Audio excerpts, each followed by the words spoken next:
ಇನ್ನು ಪಾಕಿಸ್ತಾನ ಕೆಟ್ಟರು ಬುದ್ಧಿ ಕಲಿಯುತ್ತಾ ಅಂದ್ರೆ ಖಂಡಿತ ಇಲ್ಲ. ಮತ್ತೆ ಉಗ್ರರ ಬೆನ್ನಿಗೆ ಪಾಕಿಸ್ತಾನ ಸರ್ಕಾರ ನಿಂತಿದೆ. ಉಗ್ರರ ನೆಲೆ ನಿರ್ಮಾಣ ಮಾಡುವುದಾಗಿ ಪಾಕಿಸ್ತಾನ ಭರವಸೆಯನ್ನ ಕೊಟ್ಟಿದೆ. ಉಗ್ರರ ನೆಲೆಗಳ ಪುನರ್ ನಿರ್ಮಾಣಕ್ಕೆ ಹಣಕಾಸಿನ ನೆರವನ್ನು ಕೂಡ ಕೊಡುತ್ತಂತೆ. ಐಎಂಎಫ್ ಹಣ ಬಿಡುಗಡೆ ಆಗ್ತಿದ್ದ ಹಾಗೆ ಪಾಕಿಸ್ತಾನದ ಬಣ್ಣ ಮತ್ತೊಮ್ಮೆ ಬಯಲಾಗಿದೆ. ಭಿಕ್ಷೆ ಬೇಡಿದ್ರೂ ಕೂಡ ಪಾಕಿಸ್ತಾನದ ನರಿ ಬುದ್ಧಿ, ನೀಚ ಬುದ್ಧಿ ಬದಲಾಗಲ್ಲ. ನಿನ್ನೆ ಅಷ್ಟೇ ನೋಡಿದ್ರಿ 14 ಉಗ್ರರ ಕುಟುಂಬಗಳಿಗೆ ಹೇಗೆ ತಲಾ 1 ಕೋಟಿಯಂತೆ 14 ಕೋಟಿ ಪರಿಹಾರವನ್ನ ಘೋಷಣೆ ಮಾಡ್ತು ಅಂತ. ಈಗ ಉಗ್ರರ ನೆಲೆಗಳನ್ನ ಪುನರ್ ನಿರ್ಮಾಣ ಮಾಡಿಕೊಡ್ತೀವಿ ಅನ್ನೋ ಮೂಲಕವಾಗಿ ಉಗ್ರರ ಪೋಷಕ ಪಾಕಿಸ್ತಾನ ಅನ್ನೋದನ್ನ ಮತ್ತೊಮ್ಮೆ ಜಗತ್ತಿನ ಮುಂದೆ ಅನಾವರಣ ಮಾಡ್ತಾ ಇದೆ. ಮೇಲಿಂದ ಮೇಲೆ ಉಗ್ರರ ಪರ ತಾವಿದ್ದಾರೆ ಅನ್ನೋದನ್ನ ತೋರಿಸ್ಕೊಳ್ತಿದ್ದಾರೆ.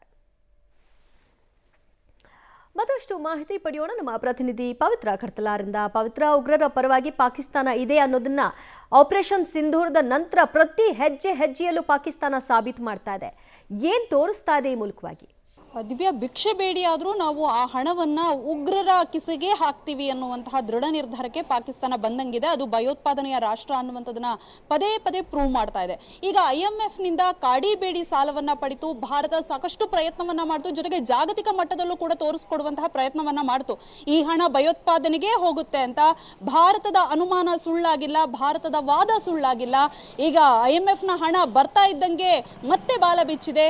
ಬರೋಬ್ಬರಿ ಎಲ್ಲ ಅಲ್ಲಿ ಸತ್ತಿರುವ ಅಷ್ಟೂ ಉಗ್ರರಿಗೂ ಕೂಡ ಪರಿಹಾರದ ಹಣವನ್ನ ಕೊಡ್ತೀವಿ ಅನ್ನುವಂಥದ್ದನ್ನ ಅನೌನ್ಸ್ ಮಾಡಿದೆ. ಅದರಲ್ಲೂ ಕೂಡ ಮಸೂದ್ ಅಜಾರ್ ಅಂತೂ ಆ ಪರಿಹಾರ ಮೊತ್ತದ ದೊಡ್ಡ ಮೊತ್ತ ಆತನಿಗೆ ಸಿಗುತ್ತೆ. ಯಾಕಂದ್ರೆ ಆತನ 14 ಜನ ಆತನ ಕುಟುಂಬಸ್ಥರು ಸಾವನ್ನಪ್ಪಿದ್ದಾರೆ. ಹಾಗಾಗಿ 14 ಕೋಟಿ ಆತನ ಜೇಬು ಸೇರುತ್ತೆ.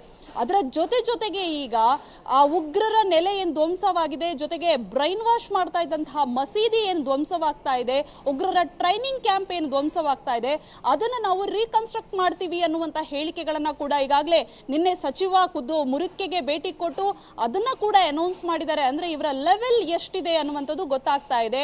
ಈಗ IMF ಕೂಡ ಅಷ್ಟೇನೆ ತರಾತುರಿಯಲ್ಲಿ ಸಾಲವನ್ನ 8,500 ಕೋಟಿಯನ್ನ ಸಾಲವನ್ನ ಕೊಟ್ಟು ಬಿಟ್ಟಿತ್ತು. ಅಟ್ಲೀಸ್ಟ್ ಅಲ್ಲಿ ಹೋಗಿ ಯಾವುದಕ್ಕೆ ಅಭಿವೃದ್ಧಿ ವಿಚಾರದಲ್ಲಿ ಆ ಸಾಲವನ್ನ ಪಡ್ಕೋತಿದೀವಿ ಅಂತ ಪಾಕಿಸ್ತಾನ ಹೇಳ್ತು. ಅದನ್ನ ಪರಿಶೀಲನೆ ಕೂಡ ಮಾಡಿಲ್ಲ. ಅಟ್ಲೀಸ್ಟ್ ಸ್ಥಳ ಪರಿಶೀಲನೆ ಮಾಡಿದ ಬಳಿಕ ದುಡ್ಡು ಬಿಡುಗಡೆ ಮಾಡಬೇಕಾಗಿತ್ತು. ಆದ್ರೆ ಉದ್ವಿಗ್ನತೆ ಪರಿಸ್ಥಿತಿ ಇದೆ, ತುರ್ತು ಪರಿಸ್ಥಿತಿ ಇದೆ ಅಂತ ಸಾಲವನ್ನ ಕೊಡೋದಕ್ಕೆ ಮುಂದಾಯ್ತು.